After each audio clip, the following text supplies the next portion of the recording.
Hi, I'm Jay Bretz, Excel Roofing. Today we're going to be talking about a roofing material called stone-coated steel. Stone-coated steel is steel panels that are stamped out and they're formed. This is just a small section of one right here. The full length of the panel looks like this. The stone-coated steel has granules glued on the top of it with epoxy, just like the asphalt shingles, the same kind of granules, but these are glued onto the panels themselves.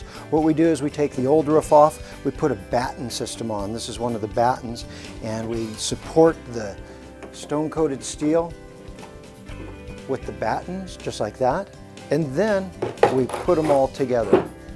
The stone-coated steel is a very good roofing system, especially if you want a very thick look, but your house cannot handle the weight of concrete tile. This would be a great alternative right here.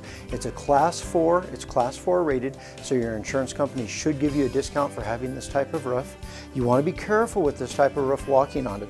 The center of the panels can be a little bit fragile. If you have somebody heavy walking on your roof to either clean windows or painting, things like that, the panels can be dented. So you want to be careful of that. The stone-coated steel, it's a very good roofing system. We've installed many of them over the years, and it's something that should last you. It should be the last roof you ever put on with a stone-coated steel. If you have any questions, give us a call, shoot us an email. Thanks for watching. Have a great day.